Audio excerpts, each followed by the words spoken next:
So if you are joining us now, welcome to Airpower Wins Wars.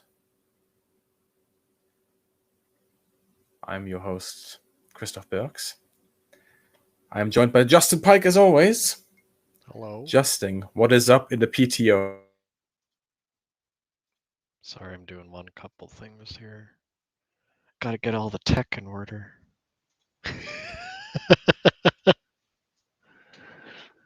Uh-oh. Did we lose you?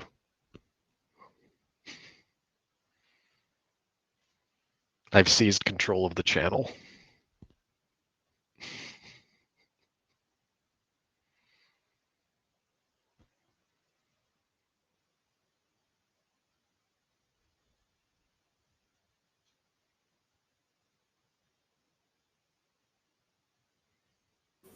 Justin, can you hear me? Oh, think you're back.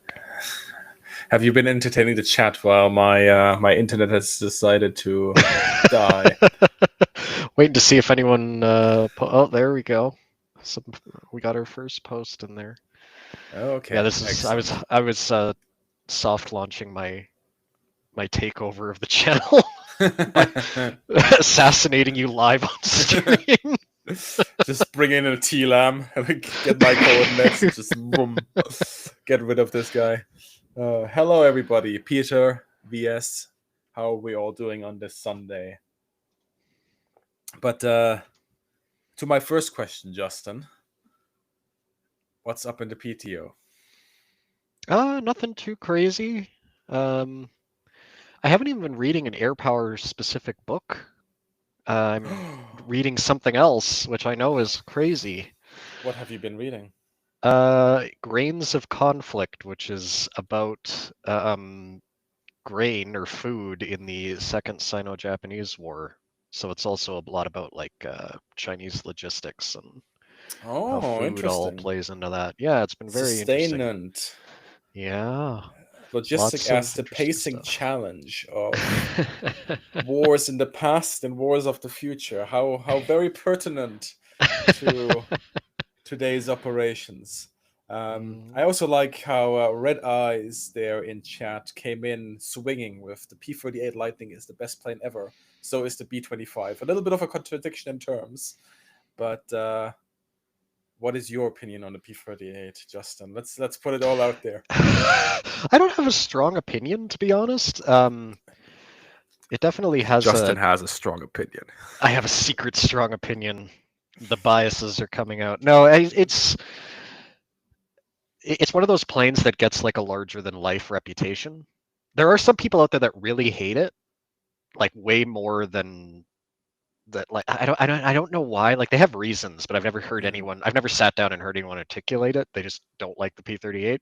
I think one of the things is always like the compressionability issue, right? In the starting P-38s, and people, oh yeah, they were rushed into combat, and that was an issue, and that was horrible, and so on and so forth. And the second criticism that I always hear is that it did poorly in the European theater of operations, and that it did amazingly in the PTO, right?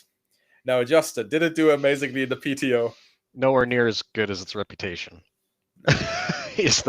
Which is a common story for particularly Allied aircraft in the PTO. And really the perceptions beyond that are pretty much monocausal. It's nobody looked at records. I think. Oh, are you back? You froze again for a little bit. No, I'm back. I'm back. Just pretend that I was never gone. British Telecom is doing its best job here and trying to assassinate the stream. So it's in the case of the P-38 and in the PTO, it's like I would consider it successful. Like it did not perform poorly. It has such a massive like reputation in the Pacific that basically reality can't live up to. There's no possible way. That's kind of the short gist of it. It's weird, right? With aircraft, because as you were saying, there's like sort of these reputations that attach themselves to a plane, and then that plane cannot be discussed without talking about exactly the issue that has attached itself to that.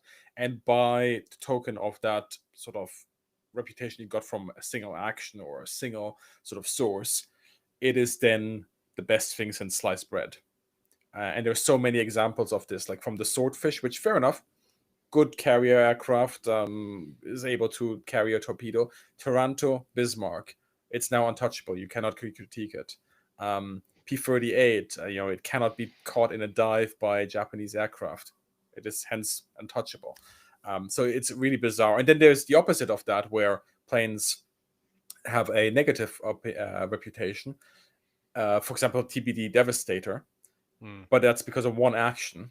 And actually, all the good stuff that plane did, and in many ways was a victim of tactics and circumstance, gets completely ignored that context. So yeah, it's interesting, and actually, it's always challenging making videos about these aircraft because of that, because it's like, first I have to explain why its reputation based on that one operation or one event is overblown, and then I can actually start the video, because otherwise, yeah. There we go. What is your take on the Indian Air Force? Well, honestly, I don't know much about the Indian Air Force at the moment, and so I'm not the person to ask this, except that basically in terms of squadron strength and combat mass, just in pure numbers, basically every Air Force has gone down since the Cold War. There's probably a couple of exceptions for countries that maybe didn't have an Air Force during the Cold War and have gotten them recently, obviously, but those are the exceptions. But really, the question is, do they have the capability that they require? And then do they have sort of, for the aircraft that they have, do they have the depth in terms?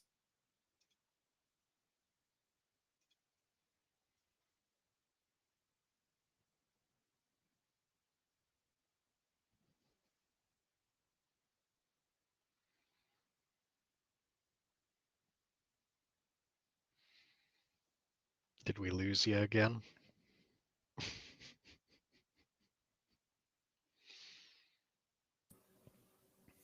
Right, Justin. Oh, are you Whenever back? I'm gone, it's your duty to entertain the chat, because Yeah, I'll do a little otherwise this dance is not every gonna time. work. Every time. Let me think. Interestingly, I cannot change the resolution that I'm streaming at. Screaming at, yeah. During the during the during the stream, which is annoying with all that money that we gotta spend on this sort of.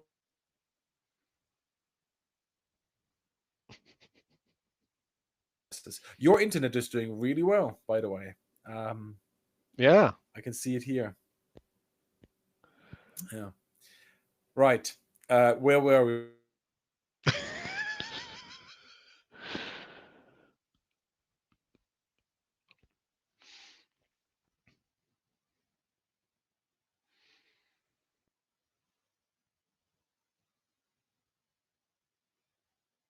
So, chat, since Chris keeps dying, what are your deepest, darkest feelings for Chris? He apparently won't be able to see them.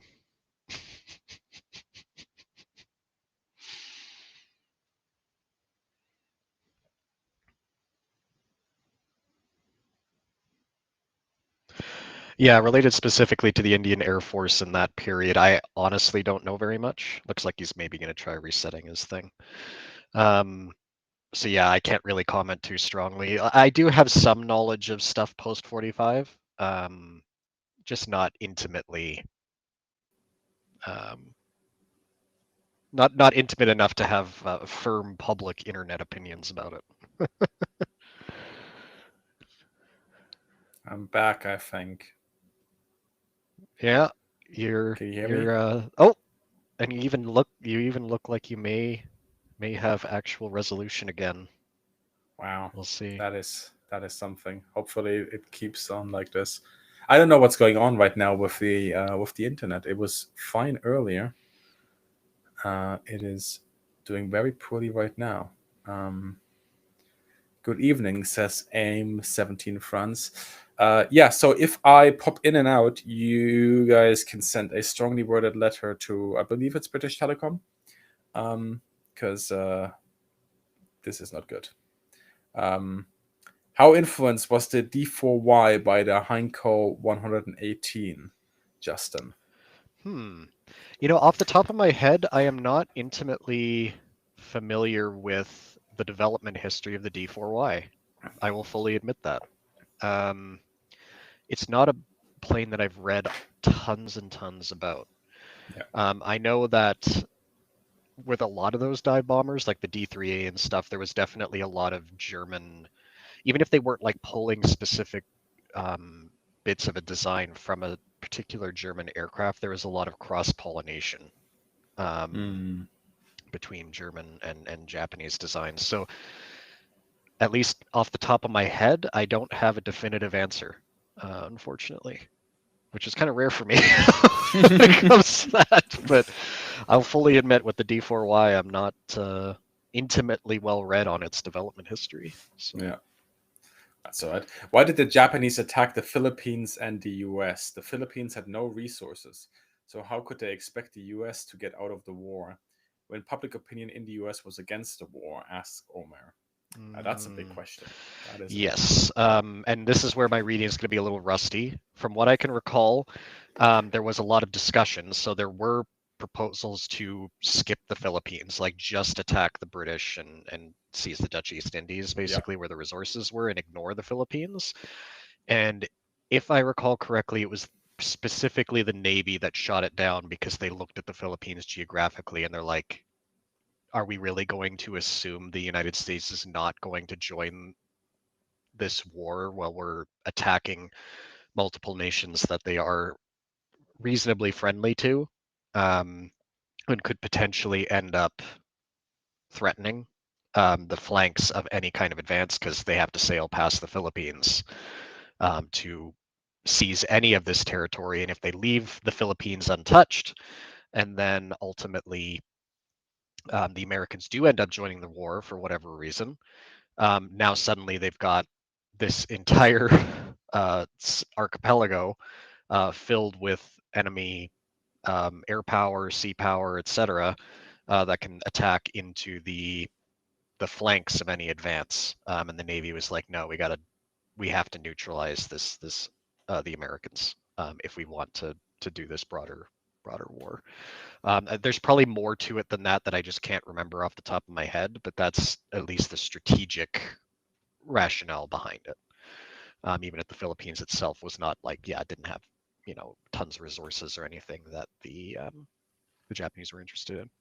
Yeah, it's basically like the linchpin for operating in that environment, right? It's like right in the middle, and you can have all the islands, and you can sort of hop along and then threaten any sort of route either to the east or west of that, or even north south. So, it's one of those geographic locations that for air power is really good in many ways, but is probably inconvenient in order to actually get that sort of land. Um, I dropped off during your answer, so you may have very well mentioned this already. But I think there was also some theories that the Japanese saw the Philippines sort of as their market, like the bargaining chip, right, for a later resolution with Mm, the US. That if they take this and then they completely comprehensively destroy the US, that they can come to some sort of arrangement where the US can maybe have the Philippines back or part of the Philippines back as part of an arrangement, plus then no longer the embargoes and so on and so forth. Um, there's a lot of theories there, and just like yourself, I have to admit that, like, in terms of reading this up on the big picture stuff, I have to go back to some of the literature. But I think what you mentioned, sort of from the big picture, in terms of how you operate in the South Pacific, that covers it. Plus, that the potential to use it as a bargaining chip in the future.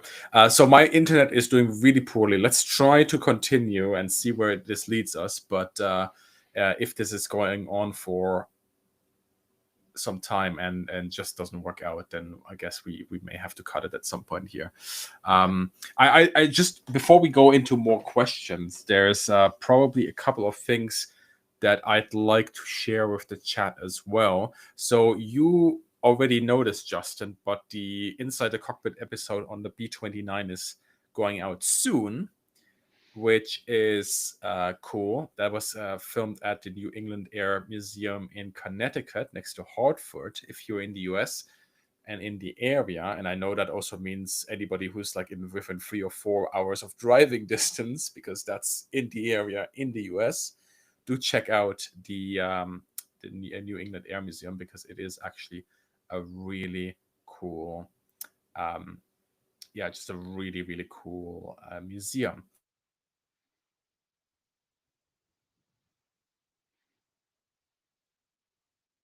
As a little bit of a, my internet's gone again, isn't it? Am I Oh, back? you're back Am I not again. back? Who knows? I am back.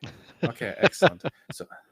So I wanted to share with people a little teaser on the B-29, but sadly, it seems that that is not possible. I cannot share a picture apparently with this software. So another reason maybe to not use this specific software in the future. Good stuff. In that case, I'll make a poll, I think, in the chat on YouTube while I'll hand you a question to answer, so you can entertain them. Would you like the engine question, or do you want me to go back to our list? I can try to tackle that. So, to my knowledge, it wasn't so much delayed. So the Japanese, for those who don't know, they end up buying a production license for the DB601A. If I recall correctly, it did not include the fuel injection aspects of it. So Mitsubishi had to design it themselves. Was it Mitsubishi? The Japanese had to design it themselves, which is usually what actually causes a lot of the problems with reliability. Not all of the problems, but some of them. I'm trying to recall if it specifically delayed production. I want to say that wasn't really so much delaying as in they started producing aircraft with engines that were derived from the DB601. And then the reliability problems constantly gave them headaches throughout pretty much the whole service life of the aircraft that ended up using it. So the Key 61 ended up using a variant of it, and also the D4Y. Eventually, with particularly the D4Y, they just give up on the engine entirely, and they decide to change out engines to a more reliable radial, Japanese design radial, which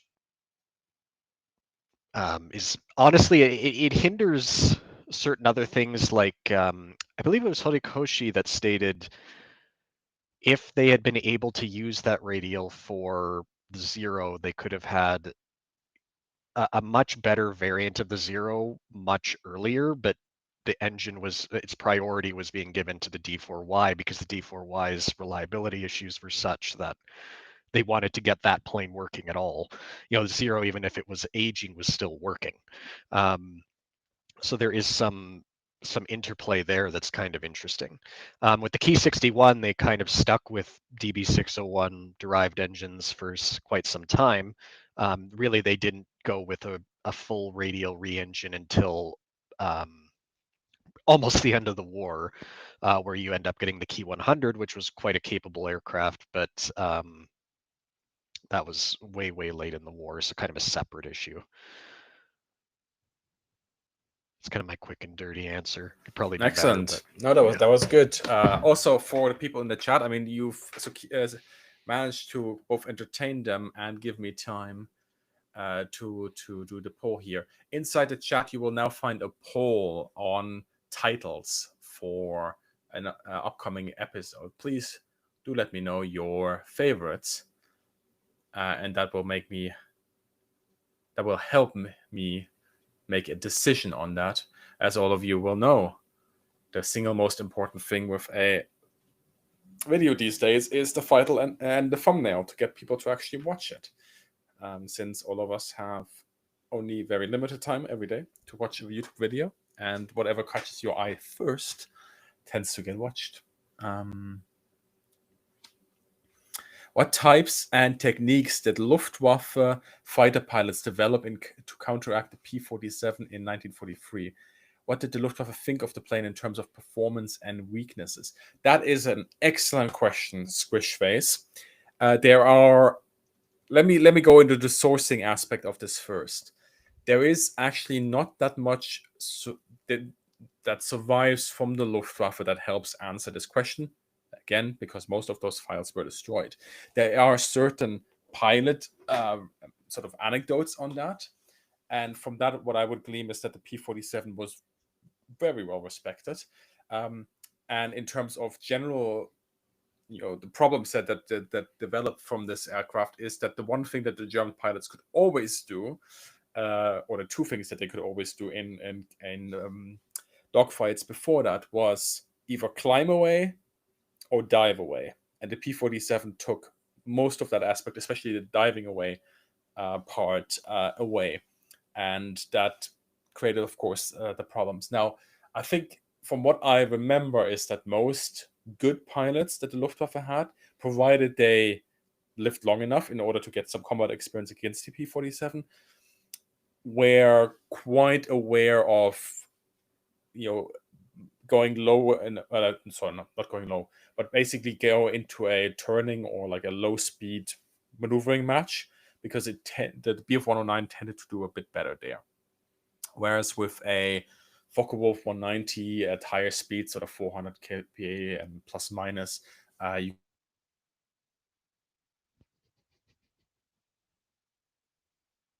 here and there, give and take some of the margins, but you just couldn't outdive them.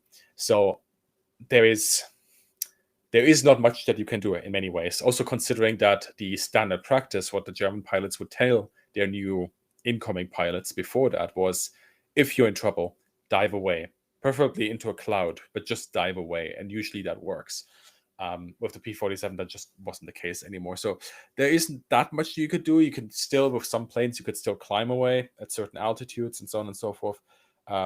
You can also just try to outrun them. And in terms of outrunning, it's not necessarily winning the sort of the long game, but just running long enough for the P-47s to be basically forced to turn around anyway, because you don't want to run out of fuel over German territory. But you got to remember that the Germans didn't really want to fight the fighters. They usually set smaller pockets of aircraft aside when they could, in order to tussle with the escorts. But that was really just to occupy them. That wasn't really to shoot them down. It was all about shooting down bombers. And as such, you, or I at least, and maybe this is just the bias that is found in what terms of documents have survived, but the majority of what I find is always like, how do you shoot down bombers?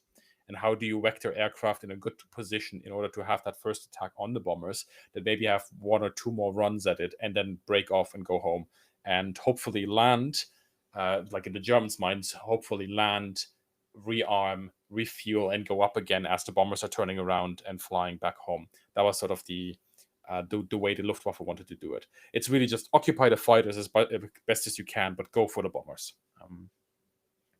While the British successfully developed the Spitfire throughout the war, why didn't the Germans and Japanese do the same? Why did they develop new designs? Did the Spitfire design cause this? Well,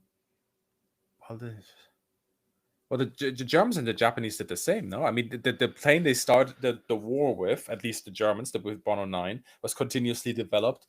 And I would say, well, you could probably make the argument that it's more the Navy that did that with the Zero rather than the Army. Although the Yeah, like Q-44 comes in early as well, in like Pacific War. So the way I'm early. interpreting this question is more like, how the Spitfire largely stays competitive through the war with various upgrades. Does it though? Does it? I mean, that's a debate to be had. And I guess the easier contrast, because I think it gets a little spicy with the 109, because now I'm not an expert, but my quick hot and dirty hot take on the 109 is that it was one of those outstanding fighters that did have a very long upgrade path. Like it goes back before the Second World War, and then it goes through most of the war, and with upgrades it stays within the ballpark of competitiveness. The Zero perhaps is a little more interesting in that, like, it does upgrade a lot through the war. So one thing that will annoy me is when I see people claim that like it didn't upgrade at all, and usually their evidence is they've never looked into it. Yeah. Their personal ignorance is taken as proof that it didn't change. It changed a lot. They had a lot of weight to it, a lot of capability to it. However, the thing that really held the Zero back from taking a really notable upgrade, particularly in that middle part of the war, like around 43, is they didn't have a better engine to put on it. So they needed an engine that was notably higher horsepower, also reliable, and the key thing was relatively small to fit on the airframe. And it took them a while to have an engine, a suitable engine that would meet all of those categories. And they did have one. Again, off the top of my head, I can't remember the designation. Was it the HA1 something? I'd have to look it up.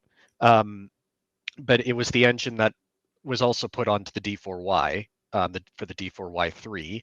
And they do put it eventually onto the Zero, and that's why you get the A6M8, and it's ready for production by the end of the war. And what Horikoshi said is that that could have been ready like 2 years earlier or more if the real push had been there to give priority for that new engine to be put onto the Zero.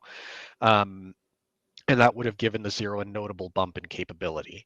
Now, I don't think it still wouldn't have been the equal of like a lot of the clean sheet designs coming out, and then you can have the discussion that like stuff like particularly the Spitfire, the 109 with their extremely long service lives were more atypical.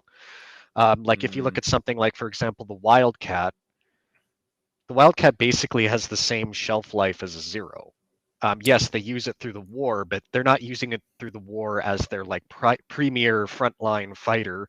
It didn't like upgrade spectacularly well. It was very clearly a tired design by 1943, much like the Zero. It's just the key difference there was the Americans had new clean sheet designs that were ready to go as the Wildcat was kind of being moved into secondary roles, yeah. whereas on the Japanese side the replacements that they intended, specifically the A7M that they intended to replace the A6M, wasn't ready. Even though the Japanese themselves knew, like when the Zero was entering service in 1940, they laid out a design specification for its replacement in 3 years because they knew that that's when they'd need one, and it didn't show up. So that's kind of the key thing there, and that's why the Zero, particularly in that late part of the war, like 44, 45, where it's facing a lot of basically new generation aircraft, and the Zero is forced to soldier on. That's where it gets that reputation of you know being just obsolete and struggling. um, and that's like a broader failure of Japanese industry. um, on the A7M side, I haven't read up a lot on a long time on it, but I know they were having a lot of engine issues. That was the main reason why it was not around. They needed a higher horsepower engine that was reliable than they had available until much later. So I know the initial A7M prototype was a failure. Like it basically, the performance just, if I recall correctly, it was like worse than an A6M5 in a lot of areas, and they just canceled it until there was a newer engine that they could put on there that would actually work, which is kind of a uh, big thing to keep in mind. With the Japanese, like the Achilles heel really was aero engine development. And while I don't know very much about it, I've also seen specifically mentioned propeller design. I don't really know much at all about propeller design, but some of the reference works I've mentioned say that that was another sticking point in the Japanese aero industry. Well, that was So also the whole thing with the Zero, right? Initially, that one of the things that actually gave it more performance was the integration of a new air screw from the initial design. But I would also say, I mean, there is for the Germans, for example, with the 109, one of the good things that Germans found with the 109 was that it was just so easy to mass produce. It's the most mass-produced fighter aircraft of all time, and yes, there is some Albert Speer trickery with numbers there, and maybe taking out an old data card and putting in a new one as you're upgrading the aircraft.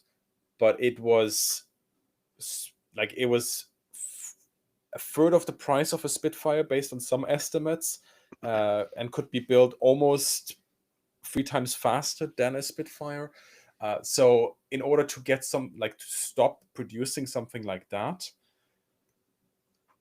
in favor of another aircraft, like you have to really come up with a design on at least for Messerschmitt that makes that investment worth it. And that's where that jump is eventually between the 109 and then the 262, where then Messerschmitt goes after that, but in a decentralized fashion rather than centralized, which provided those sort of efficiencies that you could build aircraft very, very quickly. And also the interesting thing that I always found between the 109 and the 262 is that the 109 was expressly designed to be able to be manufactured very.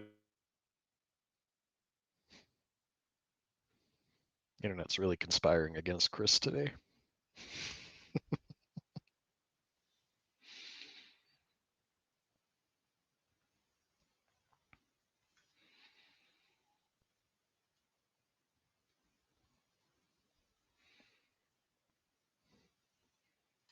Well, Chris is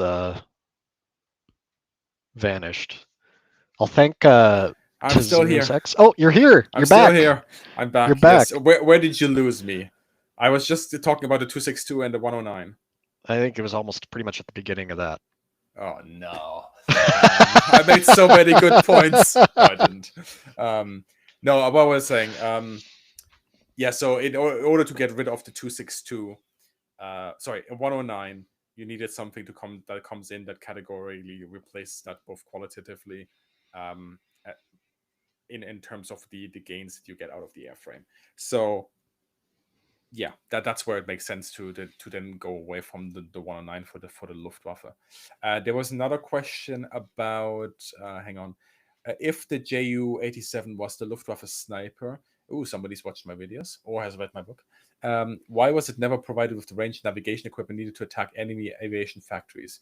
Was that mission handed to the Ju-88s? So that mission was generally considered part of the Kampfgeschwader mission role, which is the bomber. And generally, the Luftwaffe assumed that a bomber formation will have enough accuracy in order to destroy a target the size of a factory. However, it didn't do much of that because, at least after the Battle of Britain, and barring some east, like some campaigns on the Eastern Front, there was no real opportunity for them to do this, nor, one could argue, was there any utility in terms of what resources they had to invest in order to get anything out of it, considering the losses they're most likely going to sustain. And yes, that's basically it. For the Ju-88, yes, it is a bomber, so it can also theoretically do that, and it can also theoretically do that with more accuracy if it goes into dive bombing. I have not seen a document that highlights the fact that the Ju-88 should be used against aviation factories. That doesn't mean that it wasn't done, but I haven't seen it. Specifically, it was basically considered the next generation of bombers, faster, more or less the same payload as a conventional Heinkel 111, more modern, and the dive bombing, or glide bombing rather, gave it the capability to have higher precision, especially against maritime targets. And that was considered important. For the Ju-87, it did actually have range drop tanks for the wings.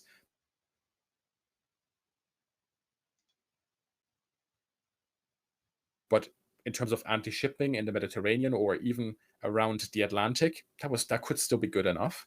And the navigation equipment, it was like added with like radio direction finders and so on and so forth. So theoretically, it had that. Considering that, yeah, sure enough, the pilots and the second crew member would have to also have specific training for that, at least in terms of the flight lead of each Kette. But it was there. Right. Let me go through. I've missed quite a few questions here because of the constant interruptions of my internet provider dropping me and then putting me back into the game. Hang on. Where was I? When you digitize archival documents, can those be publicly shared? Just curious if the archives would partner with researchers to help them digitizing their collectives. A lot of the archives are now doing a really good job at starting to digitize stuff and putting it available online. And while I have a lot of files that I digitized earlier that still haven't been digitized, it is generally, from the terms of use, not allowed to then just be like, hey, here's stuff from that archive, because that's the job of the archive to do so. If it's part of a publication, then that's fine, because then it's contained within a piece of research, and it's usually not as much that is being published online. But I think most of the archives, in their terms of use, is we are digitizing it now. It will be available online to either registered users or to anyone, depending on what archive it is. But it's I don't think it's possible for a researcher to go into an archive, make 5,000 pictures, and then publish that online. Even if it would be a massive help. I think in that terms, what would be more helpful is if people that have private collections start digitizing stuff and putting it online, as like an online archive with terms of use. So you must cite this archive in order to use the documents. I think that would be a lot better, for a number of reasons, because every now and then there's like this personal archive that suddenly opens up and you find so much good stuff, that can be used in order to push the historiography further. So hey, if you are a private collector of German manuals and German documents from World War II, especially within the Luftwaffe, and you happen to be in Europe or especially in the UK, send me a message. And if you're happy with those being digitized and stuff, maybe we can make something happen. Justin, any takes on that? No, yeah, like I've noticed that there is a decent amount of digitization, like certainly way more than even a decade ago, like thinking back to my my thesis research. Like I know in my specific area, there's still some stuff that is basically undigitized completely, particularly on the US Navy side of things. So for the intelligence assessments that I study. However, there is actually tons digitized on the Army side, which is really nice. And it's always great when stuff's digitized. I mean, it lets people all over the world look at documents. Like for example, for me, you know, I'm not an academic historian who can get like grants and things like that to do research, and I have to travel a long distance to potentially do any research, and then go to an entirely different country. My purchasing power is way lower. It's really expensive for me to do it, which is why I haven't been able to go back and finish the job, basically. So anything that can be digitized is really nice, particularly for, you know, researchers like me who don't live close to the archive that I need to look at, and have to actually travel there. So yeah, digitization, good. Yeah, digitization, very good. And you know, that's why it's also so exciting to still do World War II stuff nowadays, because you can suddenly start tapping into archives that haven't been, even when you have certain limitations like you or me in terms of finances and just the time in order to go somewhere. Having that online just really helps massively. And for some countries, it's also super important. Like the Australians were quite early on digitizing a lot. And I think that's quite a strategic like calculation on their part, because they're like, hey, it's difficult for researchers to come to Australia, but we want them to write about the Australian experience of World War II and World War One. So let's put all of this stuff online where it can be tapped. And I know at least one, I think it's even a doctor thesis that came out of that, where a lot of the documents were Australian documents that have been digitized. So that's really good to see. There's also a happy dude who asked here, never thought of this, and it's probably obvious, but how easy is it to identify specific factories from the air, e.g. airframe and vehicle factory, guessing a combo of pre-war intelligence and reconnaissance? That's a really good question. There are certain indications. So, for example, most big factories before the war were known, even like sort of medium-sized factories were known. You didn't always know exactly what they would switch their production to at any point in time, but like Britain generally had a good idea of where the big factories are in Germany. Germany had generally had a good idea of where the factories were in the UK, shadow industry is an interesting point there, which I think the Germans underestimated massively. But yeah, with high altitude air reconnaissance, you can also take pictures, and then those would be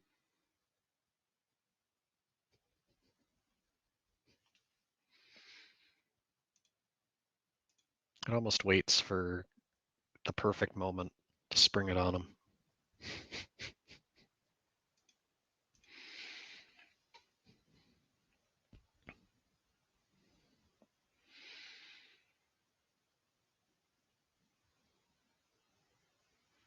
Anyway, Tez0X, I'll thank you again. I saw your comment there mentioning that the fuel injection system was designed by Mitsubishi. I thought so. And I was then- pulling deep from my data banks. Oh, Chris is returning. Yeah, so where did you lose me this time?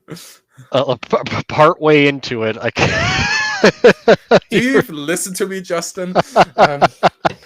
No, what I was saying is, okay, I'll start somewhere in the middle there again. Identifying certain factories is easy. For example, an aircraft factory, it will usually have an airbase next to it or very close to it, because you roll out the aircraft, they have their first flight to see if everything works, and then they're flown out to the sort of the assembly fields or to the actual squadrons that use them. So certain things are quite obvious, but it's also other intelligence that comes in, like from human intelligence that comes in via people who share that intelligence via a network, and so on and so forth. Also, you can start, as you put your aerial reconnaissance and your intelligence data together, you start getting a really good picture of what are the supply chains. And then you start figuring out, okay, so if these parts are being sent to these sort of manufacturing workshops, that probably means that this is manufacturing something for the Air Force, and this is manufacturing something for the Army. And then those things are sent on to those places and so on. So you build up this massive data bank of knowledge and where everything is in. And that, of course, then feeds into this discussion that especially the United States Army Air Force had, is like, what is the vital link that we're going to destroy inside Germany in order to have this whole house of cards collapse? And they settled initially on sort of like ball bearing factories and so on and so forth, which Germany then, yeah, it caused issues, but Germany also relatively quickly recovered from that. Where then later on, there's obviously, after the Second World War, the Air Force claims that it won that war, but like more recent, even in the 90s, and like research has already shown that definitely contributing factor in eroding a country's ability to manufacture the tools and the equipment that it needs, and also the fuel and the resources that it needs to sustain a war, but not by itself the cause of Germany's collapse. Okay, I was very happy that I didn't drop it there again, because I was for once in a flow. We need a video on the Ju-89, the antenna. Yeah, there's so many videos I need to do. I have a list of, by now, both lists combined, I think I'm pushing into 400 video ideas now. But if I selfishly take this as an occasion to say something, I have to be more and more selective about the videos that I make, because I have to consider like what is actually going to be watched. Because YouTube this year, I know lots of YouTubers have talked about it, but YouTube this year has been really, really rough on the channel. And while I really enjoy the Luftwaffe war, and I really enjoy sort of the new series I also do with Justin, like Justin and me, we talk about this also when we select topics, right? It's like we gotta, what we want to do plus what the audience wants, and at that point we have a topic that we tackle.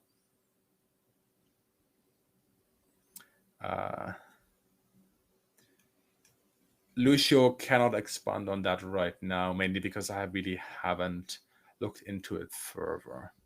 Hang on, I think I dropped out of the chat as well because it's not regenerating since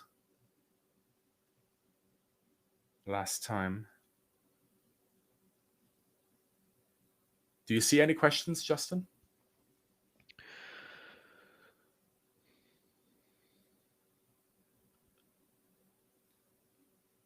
Oh, this is interesting. It just updated. I think there's some more recent research that exists that disputes Luftwaffe post-war narrative in regards to always being outnumbered in the air. That is interesting. Because I think in pure numbers, what happens in Europe and in the Pacific is fairly similar, that the Allies always field on paper more planes. They have more planes in theater, but that doesn't mean that on individual missions, more planes get sent, like bombers probably, yes, but fighters, or that in every single tactical engagement that happens. Like there's a lot of mix and matching, and just like the RAF did a really good job during the Battle of Britain of observing the incoming Luftwaffe streams and then sending out smaller formations of fighters against specific pockets within the Luftwaffe formation, in order to not be significantly outnumbered or to have some sort of tactical options over to engage and then disengage and branch off into a bearing where they're not going to then get intercepted by 109s and so on and so forth. The Germans also do the same then during the defense of the Reich, where initially the vectoring, and I need to do more research into this because it's fascinating. The vectoring of fighters is specifically done in such a way that it draws away escorts, and then other planes come in like 60 seconds later or 160 seconds later, and so on and so forth, in order from other directions, and then punch through those gaps that were made. Which is why it is so important. What the Americans then did is that they have sweeping air escorts that already go ahead of the formation and look for trouble, specifically hunting down sort of the Luftwaffe as they're climbing up, plus stay with the bombers, plus also are behind the bombers in order to then start protecting stragglers. But that places a lot of smaller formation spaced out in different depths, in order to compensate sort of for the German way of approaching. Because even if you put 200 fighters up there and close formations with the bomber formations are vast, and it only takes like, let's say, 10 109s to come in, have this massive dogfight with 30 P-51s, and then those P-51s in that area of the formation are occupied, and then the Focke-Wulf 190s come in. It's really interesting, and you really got to think like about the scale of these formations that are coming in. Just like with the Navy, like in the movies, it's always close formation. Every boat can see each other. But in actual reality, some of those picket ships in the Pacific were miles and miles ahead of the formation in order to expand that radar coverage on their top masts there. Justin, maybe something on the Pacific there? Yeah, I mean it's very similar. So of course, Allied air strength grows over the course of the war. One thing that might separate the Pacific a little bit from the ETO is that strategically the Japanese were kind of stuck in a position where they had to defend everywhere, and the Allies only had to attack somewhere. So particularly, they could often choose like where the Allies would hit when the steamroller is really rolling across the Pacific in 44. They tended to have pretty significant numerical advantage because they could very selectively hit where they wanted, where the Japanese were often spread out all over. The Japanese tried to mitigate this with various operational planning to try and concentrate in particular areas. I can't recall off the top of my head what the numbers were exactly like during, for example, the Battle of Formosa in 44. I know it was pretty much a full effort on the part of the Japanese, but then they were also fighting really substantial American fleet defenses. So I can't remember technically on paper who had the numerical advantage. I want to say it was still the Americans in that case by a little bit. But of course that doesn't, as you were saying, it's just like at the tactical level, there's going to be situations where you find yourself, on even numbers or maybe even at a advantage against the Americans. So it's not like uniform that they were always outnumbered. One little interesting thing, and this is something we'll probably expand on one day, is we talk a lot about overclaiming because it really matters a lot. And of course, the Japanese are overclaiming as well. And one great open question, and I don't know if we'll ever have a fully definitive answer, is how much upper leadership in the Japanese military was believing the overclaiming. The most I can conclude is they were believing it to some degree, and then in particular cases they were believing it more than other cases. But it does create a narrative where I've been watching lots of NHK newsreels, which of course is propaganda for public consumption. But their cope, if you will, is a lot of, we keep shooting the Allies down, particularly the Americans. We shoot them down by the bucket load, and there's always more of them. So something that I don't think comes up as much in this talk is, people talk a lot about how the German understanding of the Eastern Front is like, endless Asiatic hordes, overwhelming us. Whereas in Japanese NHK newsreels, you see that same kind of thing, like, oh, our stalwart warriors are slaughtering these Americans by the dozen, and there's always more Americans. Is kind of their perception of it, at least on this propaganda side. And I know you can connect the dots at least to a degree and know that this is somewhat earnestly believed. Exactly what degree is we might never know for sure. But there is that element of it, of we are just being overwhelmed by numbers, and they're not 100% wrong, but of course there's also the reality that they're not doing anywhere nearly as well as they assume they are, based on their overclaiming. So I mean, the other thing is like, I'm sort of remembering some of the comments you made to me once regarding the Japanese bombing raids from Rabaul, right? Where the Americans and the Brits and Commonwealth generally, they just knew the time window when the attack would come. And as such, you could already be ready for it and you have your fighters positioned because you roughly from what sort of angle they were coming in, which is fascinating stuff. And actually, I've decided that maybe not my next book because it's already in the work, and maybe not the book after that, but maybe I'm going to write something on like sort of the operational realities of the Luftwaffe's air defense system in terms of how they actually tackle the incoming bomber streams, because I don't think that's been done before. There's in certain powers, like the air defense system has been explained, but I just be fascinated to contrast what exists, let's say, in Germany in 1943, 1944, to what existed with the Dowding system in Britain in 1940.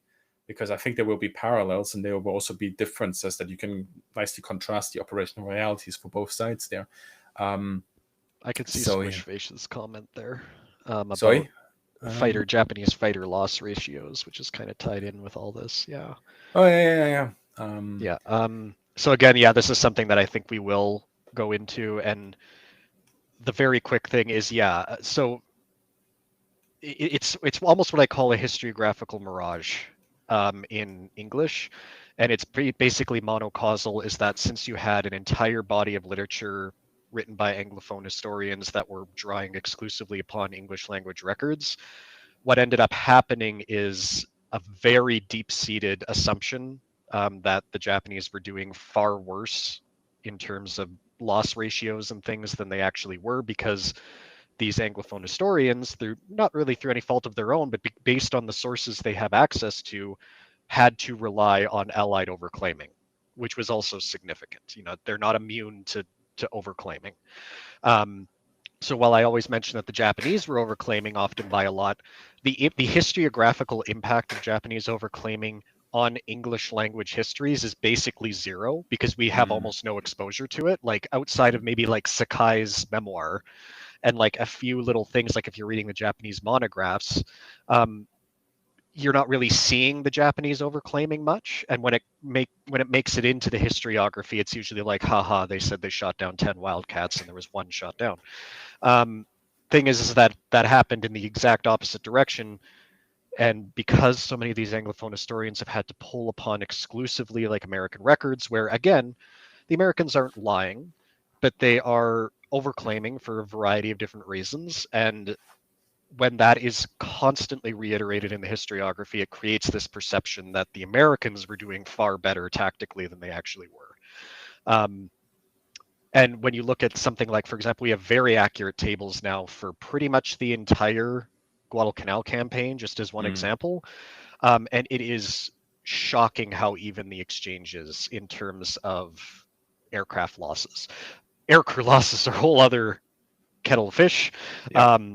but for multiple reasons. But as far as aircraft losses during the Guadalcanal campaign, it is almost perfectly 1-to-1. Like it's eerie, and there's a lot of that going on, and a lot longer in the South Pacific Air War than typically if you were just reading English language histories that don't look at Japanese records. Way more even than you would think.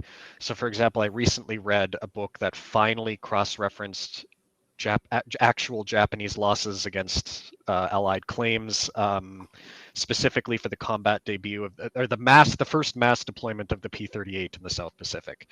The Americans put in 84 claims, and it was something like the actual losses were 14.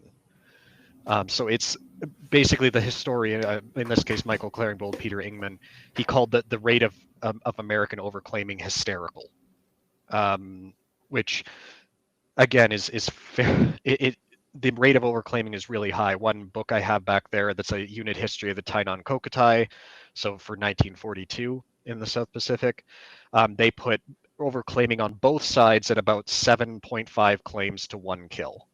And again,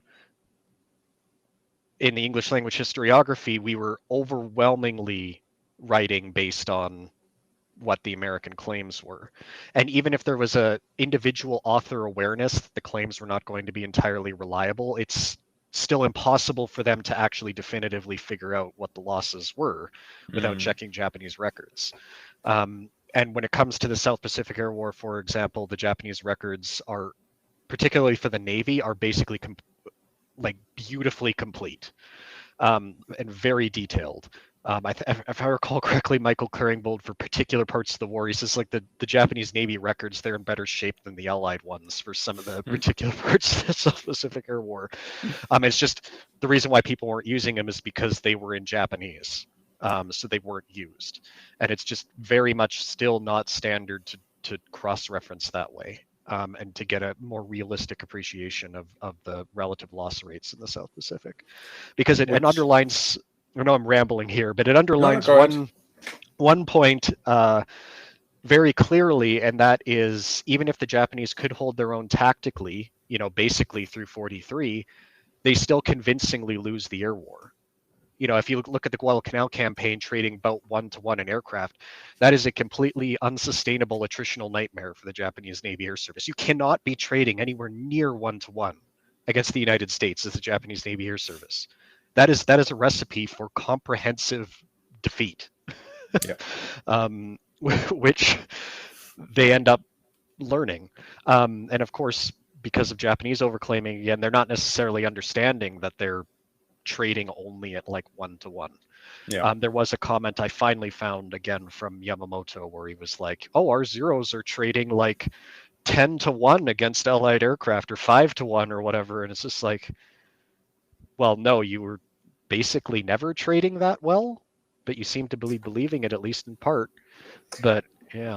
There's very similar discussions, high-level discussions in the Luftwaffe, ironically not necessarily on the bombers, the bomber threat, at least from what I found, but on the tank threat on the Eastern Front, where they're like, we're destroying so many tanks from the Soviets, surely this is making a dent, not understanding that probably quite a few of those claims, well, some of them may be mission kills, but again, it's just a fact of life that there is overclaiming going on, and even if you start correcting for that, there may still be overclaiming there. But Jens Wehner, I lost my my tag there, my cable. Jens Wehner in the newest book that we brought out, he wrote a fascinating sort of verification article on Rudel's claims and basically the available data that exists in both Soviet and, well, now Russian and German archives do not permit a falsification or a full-on verification of Rudel's claims, because that stuff doesn't exist anymore, or at least it hasn't been found yet. I'm quickly going to answer two questions that I saw in the chat, Namtran, did Soviet Air Force do interdiction missions like the Luftwaffe or only the Luftwaffe? So between those two air forces, the Luftwaffe did it mainly until sort of around about 42, 43, depending on which front you look at. The Soviet Air Force did do some interdiction. I mean, it depends, for example, what is your definition of interdiction and what sort of ranges does, or depth rather, has this to take place.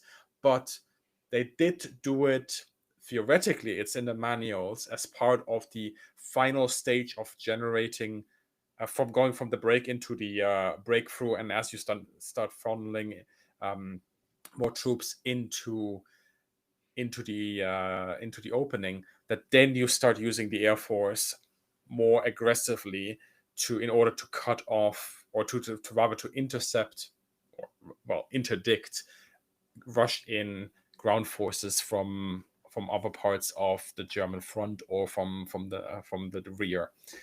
But overall, the Luftwaffe certainly early war did way more of that than what I have really found on the Soviet Air Force throughout the war.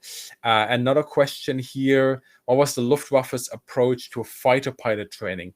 What did they attempt to do in regards to fielding large-scale pilot training programs in regards to mounting crisis in 1944? Well, so on paper, it goes like this. In school, it's literally starts in school, right? You basically apply to join the youth flying Hitler Jugend. It has a different name. Let's just go with that. There, you are then sorted based on your skills into ground crew or air crew. So ground crew, mainly technical skills. Air crew, mainly, well, sort of have the aptitude in order to be a fighter or bomber pilot. So that might mean sort of multitasking. Very sporty people would fit into that as well. Some technical knowledge as well, but it doesn't have to be as good as the ground crew, and navigational skills and so on and so forth. Once you then come out of school, or in your last school year, you're usually between 16 to 19 at this point, you then get flying training if you haven't done gliders already. If you've already done gliders, you're going to the A-class of aircraft, which are basically very easy basic trainer. Think German Bücker 131, basically a Tiger Moth. You do about 80 flights in that, which I have not yet figured out if that translates into 80 hours, by the way. 80 flights in that. And then, generally speaking, if you then check out, you then go to the B-Klasse. And the B-Klasse is, again, a trainer aircraft, but a bit more advanced, has more horsepower, and you go through more sort of flight maneuver training and so on and so forth. And again, you do about 80 hours. And then it gets interesting. Then you're being sorted for bomber, or rather multi-engine or single engine. If you're single engine, you are initially in the Luftwaffe considered to be a pleb, because multi-engine, those are the good pilots, right? Those then go to the C-Klasse. If you're a single engine, then you probably, this again gets a bit weird, you may go to a Lehrgeschwader, or you go to a frontline Geschwader. Depends what time we're talking about. And there, from my understanding, you get into contact for the first time with a real combat aircraft, and you start learning how to fly it there. And then you're eased into the operations. So from what I understand, again, flights do not necessarily translate into flight hours. From what I understand, you do less than 200 flights on paper at the start of the war before you join a frontline squadron. That doesn't mean that you, at that point, immediately go into combat. You're probably pushing into the 250 flights before that even happens. What happens in 1944 is that whole system falls apart because of fuel shortages, and not necessarily of manpower shortages. Well, give or take here, but fuel is more important, because obviously you have multiple classes of aircraft, which, yes, generally fuel efficient, but you're only getting a certain number of flights out of them before you push into the next aircraft. And the jump from a aircraft that has like 200 horsepower to one that has like 1,800 horsepower, that's a massive jump. And that's also why eventually the Germans do start constructing twin-seat Bf-109s, which, by the way, the last Inside the Cockpit episode was on. Check that out. So that's a short rundown. I'm sure I'll make a video about that at some point in the future. But here's the thing that I've found with my initial research on this is I cannot find data on flight hours from the Germans. I can find data from flight hours from other authors, but I'm unable, because most of those books actually don't use footnotes or endnotes. So I'm unable to verify whether this means flight, like a flight means a flight hour or not. In the sources that I have, including the official manuals for training new pilots, it says flights, not flight hours. Anyway, I got too excited there about flight hours and flights. Justin. Wait, there was one scheduling question on streams. Justin, as the guest, do you want to take that question? So I don't have to answer it. Well, I don't mind setting a reasonable schedule, but Chris is such a big deal. He's flying around. I am happy that within basically 4 weeks we managed to do this twice now. I'm really happy. So just for the chat to understand a little bit, I have 2 jobs. Plus I'm trying to have a social life, which sometimes clashes with this. And I'm also of the personality and of the opinion that one shouldn't just stream in order to talk. Although that's what we're doing today, and it's going relatively well. So maybe I'm wrong, but I'm not admitting it just yet. I prefer to have a real plan of what we are going to talk about. And we didn't have one, but I forced myself to stream today, and it's actually going really well. And I'm happy to continue. But yeah, I don't like starting things without really understanding where I'm going with it. So as I'm and Justin are getting more into the streaming business, I'm sure we will set up a schedule at some point, even if it's a loose schedule. Right now, what we've said, I believe, was 1 a month. Yeah. And I may add another one on top of that just with myself. Although I guess the viewership will drop by about 50% because they're all here for you, Justin.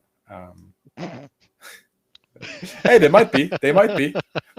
I'm not gonna put in the poll like, "Are you here for Chris or Justin?" Because I know you will. One. Yeah, you will win. I know you will win. Although it may depend on are the Americans online or not? Because I think there's gonna be this PTO bias when all the Americans are out of bed. Rather than the ETO. If you're from Europe, show yourself in the chat. Let's have some Euro power here. Okay, so I'm going through the chat again. How much technical data, such as blueprints and schematics for engines and airframes, still exist? That depends on the country and on the company, most likely. Some companies were pretty good at saving that sort of stuff, and some also sometimes completely out of their hands, like something happened to the storage location, it went up in flames or something, and stuff got lost, or lost over time as different companies were acquired and reacquired by other companies, and then certain boxes that were unmarked and nobody really knew what to do with them were thrown away. Justin, I think you probably know about this as well, but the amount of stuff that was thrown out of companies' archives following the Second World War, from what I heard at least, sort of between the 50s and the 90s, so many companies and so many places that had a lot of files on the Second World War just didn't have the means to store it adequately, or didn't have the money to even store it in the first place, and had to get rid of it. And some of it was saved, but a lot of it was probably just completely destroyed. Of course, the Americans are showing themselves in chat now. Cannon fodder. Where are the Europeans? Actually, to be honest, the Europeans are probably having dinner, watching a movie, and going to work early tomorrow. So this is a better time for the Americans, of course. In regards to training, were the later 109s or 190s with more power considered harder to fly than the earlier models? From my understanding, to be honest, that's a good question. I don't think I've ever read something about that. I think that the main issue really was that the people that were put in the aircraft didn't have any real flying experience before being put in the aircraft. Because to what I said earlier is if you have like 160 flights in 2 or 3 different kind of aircraft, plus you're in a situation where the amount of care that is being put on you as an individual is much higher, early war, what I'm talking about here, then you are probably going to have an easier time getting used to one of those powerhouses of an aircraft rather than in the late war where you maybe had 20 hours of flight time with a small 80 horsepower aircraft, and then here's a 109 with 180 horsepower. Have fun, that's probably the sticking point there. Hello from Sweden. What do you think about a dispersed doctrine to road bases, for example? Well, I think it's perfect for Sweden, and you do it really, really well. And there's a couple of videos on the channel on that as well. I think there's one like what NATO needs to learn from Sweden. Although the video it takes the dispersal basic, but it also talks about Gripen, but it also talks more about sort of the cultural shift that maybe is at the heart of that success that Sweden has. I see a PTO questions, Justin. I've been hogging the microphone, so I'll hand this over to you. If I recall correctly, Lucio asks, the Japanese lost around 40% of the aircraft just due to navigation area over the sea. Was that a training or hardware problem? Yeah, so I think if I recall correctly, that is a figure from Phillips O'Brien, and then he pulls it from an interview in the USSBS, I think. So I think the number itself is incorrect. It's way too high. I know for the South Pacific, I think there's another USSBS interviewee who mentioned it was like, for the Navy anyway, it was less than 5% for the South Pacific. And I know from, again, the new scholarship, they usually mention if there's like a really big ferry loss or anything like that, and they don't happen very much. And I want to say they've got so many volumes out now, I'd have to try and find it. But I think at some point they do mention in passing, it's actually kind of surprising how rare it was for them to lose aircraft ferrying between Japan and the South Pacific. The main hurdle for that was mainly on the Army side of things, but then they arranged an agreement with the Navy where when the Army was going to do ferry flights, they would have a Navy aircraft basically escort the formations for navigation, because of course the Army pilots weren't trained in overwater navigation. I think the single biggest ferry loss I can recall off the top of my head was that ferry flight of Key 61s, and I can't remember how many were lost. It was like a sizable number of Key 61s, and there were engine issues. I'd have to double check on the details, but that's like the big one that sometimes will be pulled out as a single example, but it's more of an outlier than like the standard. Now, I don't know off the top of my head if ferrying losses get worse later on in the war, which is entirely possible. It could potentially be linked to things like drops in aircrew quality.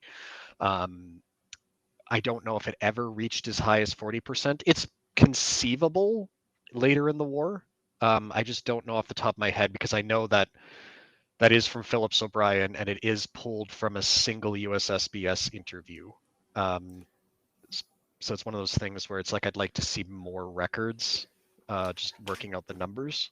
I don't think again, there's maybe Yeah. like the discussion here of where that source comes in from in isolation, but I don't think that we should discount the possibility that operational losses at certain times in certain places are much higher than combat losses. Because if you look at operational losses during World War II, everybody seems to always point to the combat losses. Look at how many planes were shot down here and there. Operational losses are horrifying in some areas. Like it's really, really bad.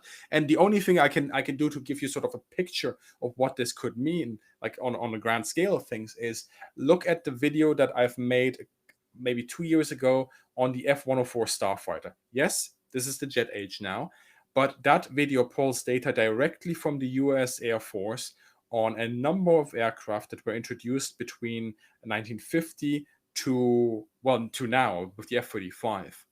And if you look at the operation, like the losses of the F-86, that's the Sabre fleet, it's horrifying. Class A and Class B mishaps. It's like thousands of aircraft that are affected here. And sure enough, there's a little bit of Korean War overlap here and there. It doesn't stop after the Korean War. It's like just the amount of crashes and killed pilots during this time is bad. It's bad. So and maybe as a big picture observation here, some sort of what I've noticed also in the media nowadays, and how people engage with accidents that happen to air forces and naval services throughout the world. While it's absolutely tragic when these things happen, especially when the pilots die, aviation is so safe nowadays compared to what it used to be 20, 40, 60 years ago. Look at those numbers from the United States, the Statistical Service, on the first 10 years of F-16, F-15, A-10, and compare them to the last 10 years of operation. And also pull in like flight hour data on top of that. Like the information is all out there. Like aviation has gotten really good at like starting to wriggle out the arrows in where these operational losses coming from. And yeah, so if you see high operational losses during World War II that are sometimes in isolation taken to criticize one specific aircraft, that is not the end story. That aircraft may have been bad, but it's also just that the data pool on that aircraft is more permissive than on a lot of other aircraft. I would love to see once a breakdown of operational losses across different air forces across different times between 1939 and 1945, because I think it would be very telling for all of us on where airframes and pilots are lost at any point in time. It's really that bad. Now, why did the Axis powers not rotate their pilots back for rest and to train others to the same degree or at all like the Allies? So I think the way we could answer this question is by looking at the Allies when they didn't do that. And then understanding the reasons why is that. For example, the RAF during the Battle of Britain did not necessarily rotate their pilots back. They kept as many in reserve as possible, gave them rest days where they could. But that's because they had a high operational tempo and they needed every single person who could fly in an aircraft, Hurricane Spitfire, to shoot down Germans. Now, the Germans have a high operational tempo from the start of the war to the end of the war, especially after 1941. It's unceasing. So, on all fronts, that's the main issue. Their capacity to train new pilots and create like a sort of depth to the force is massively reduced by having to continuously send new pilots east, west, north, south. And the Allies didn't necessarily have that. For the RAF until 1943, 1944, it does basically Bomber Command mainly does its effort against the German Reich, and then the North Africa is an issue, but it's relatively contained with what they have to do in certain areas, and they can build up capacities in the background. America can build a massive program of right up until like 1943, 1944, when they start sending planes over to, at least I'm talking about Europe here, in order to fly combat ops. And they have those capacities where they're then able to send crews back, train new pilots, give them some sort of experience, share that knowledge, and put in those sort of people in support roles. So, but even there, like I think there's enough evidence to suggest that some pilots were sort of enticed or required to stay on longer than others, which makes also sense because like you need certain people who rise in the ranks and then become sort of wing and group commanders and so on and so forth. So just because you finished your tour doesn't mean that you go back. You may sign up for another tour, and a lot of people did. Justin, any take on that maybe for the PTO? Yeah, I mean, it's kind of broadly similar on the Japanese side and I do have a lot of unanswered questions related to Japanese aircrew stuff. I feel like there's a lot of research to be done. And there's some stuff I really need to reread as well that I Well, haven't Justin, read why in don't you write years. that book? Oh, I'll get right on that. Thank you. That's the answer I was But looking for. there's books like, I mean, I have it right here within arm shot. So this is from Osamu Tagia on Japanese Navy aviation. It's an Osprey, but it's very good. It's all about Japanese Navy aviator training and things like that. And their increasingly accelerated programs and everything. John Lundstrom's written some stuff on it as well. But yeah, the impression I get is that basically they need the pilots they have on the front line flying to sustain the air war. And they don't have quite the same depth that the Allies would end up developing, where they can afford basically to take an experienced pilot and rotate them back home and not have them on the front line because they have enough pilots to replace them. Yeah. The Japanese are pretty consistently operating at a deficit. There were some figures from the Senshi Sosho that Eugen Pinak translated that had some of the deficits between, what the paper strength should be versus the personnel they had, and they were pretty much short the entire war. The really big one actually was more maintenance personnel, ground personnel. They sometimes get a little closer with their crew, but yeah, they're constantly playing catch up pretty much the whole war. So that's, I think, a big part of it. I just remembered as well, like one of the things that the Germans did is they, for trainees who were flying multi-engine machines, they were put on the Ju-52s, right? And a Ju-52 was being used, yes, to transport goods from here to there. So generally speaking, this is not a bad idea. You have pilots that are starting to understand or starting to learn how to do multi-engine flying, plus learning navigational skills and all the sort of crew coordination that is required in a more complex machine. And using them for transport planes is not bad, because you give them more flight hours under experienced instructors and who can then impart their wisdom while the students build up their confidence in flying more complex machines. However, what the Germans do with their Ju-52s is also they continuously send them on operations where they suffer horrendous casualties. So everybody thinks of Stalingrad. Well, the first thing that happens to the Ju-52 crews, or fleet rather, is in 1940, when the Germans strike west and they have this massive airborne and air assault operations with Ju-52s that drop paratroopers on airfields, as well as some certain locations around Den Haag, in order to basically take the Dutch government and also the Dutch royalty hostage, and then land on the airfields and in those areas with the Ju-52s. I think the casualties for 2 airframes are 50%. Like, just imagine that 50% of the Ju-52 force is destroyed within a day, basically 2 days, in the Netherlands in 1940. With that come experienced instructors and pilots. Now, I don't know the exact numbers of how many people of those survived, because a lot of planes were lost on the ground to artillery fire and so on and so forth, and their crews may have survived. But you then lost a portion of your next intake for bomber pilots. And then a year later, there's more losses. And just as you have reconstituted your Ju-52 floors, the Stalingrad, no, first what's it called? The Demyansk pocket happens, where they also suffer casualties. Not as bad as at Stalingrad, not as bad as in the Netherlands, but there too, the Ju-52s suffer. And again, you're losing new upcoming pilots. Then Stalingrad happens. Then Tunisia happens.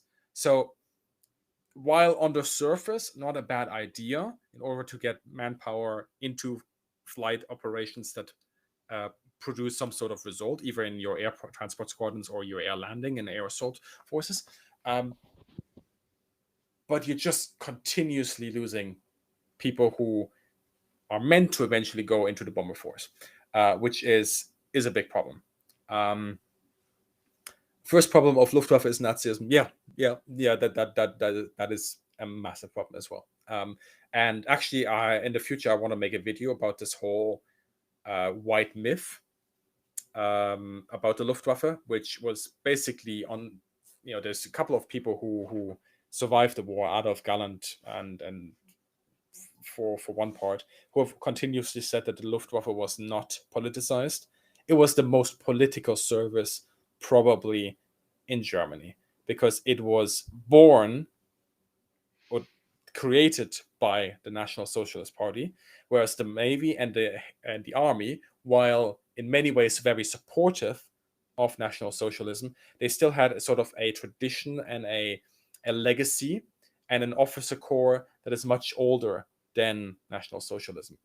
Luftwaffe, from the very start, with also the number 2 in the Reich, Hermann Göring, being its head, was the most politicized or politically sort of aligned service that there was in Germany from the armed forces. That excludes, of course, the SS, which were even worse. Okay, so there's a couple of questions, but Justin, I want to cut sort of. I figured out how to do a preview. And I want to do quickly a shout out to everybody who has added their answer to this. So thank you very much for those who have answered the poll on YouTube.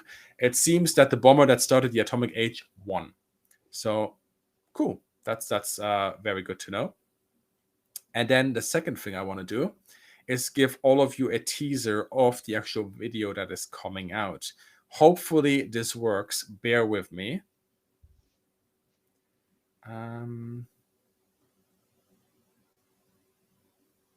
Does this work?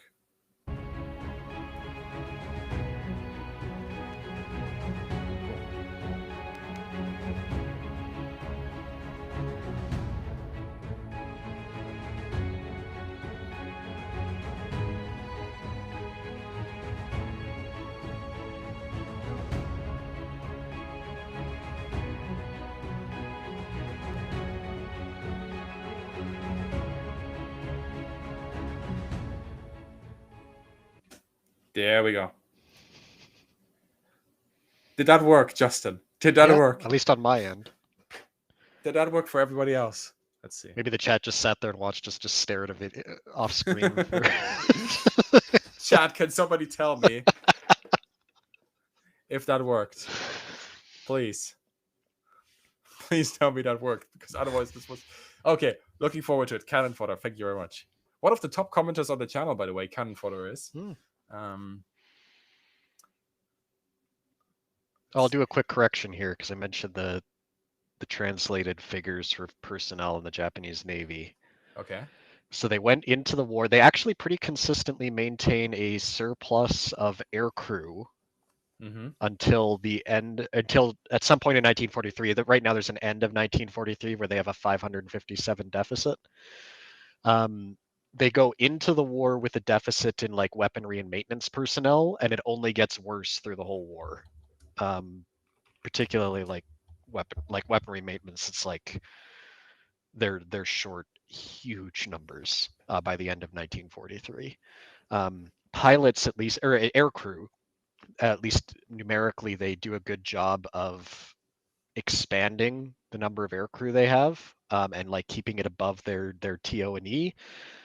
But one thing that we'd have to do also is take those figures and then cross-reference experience, because obviously with the air crews, it's like you're pumping the numbers up, but then the personnel you're getting they're not the same in December 1941 as they are in December 1943. For some reason, that made me like think of the Wolf of Wall Street, where it's like pump those numbers up. And then I have like Daft Punk in the background or something, like, you gotta pump those numbers up. Is that like a reference that just is made up in my head right now, or is that actually... No, that's a thing. Yeah. I can't remember what movie. Yeah, that's it. You gotta pump it up. I can just see like the Luftwaffe and then like the Imperial Japanese like bureaucracy in the background. You gotta pump it up. You gotta pump those numbers up.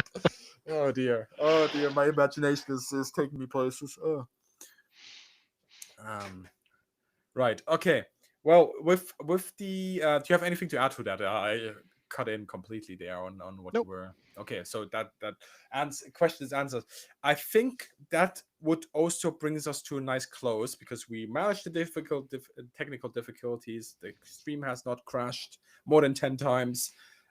We were able to show to tease the next videos. So big thank you to all of you for watching today on your Sunday.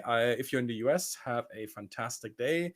If you're in Europe, or even somewhere towards the east where it's probably midnight or beyond that, have a good night. Big thank you also to all the channel members and patrons for supporting the channel. And as always, have a great day and see you in the sky. Justin. See you, everybody. It was great hanging out.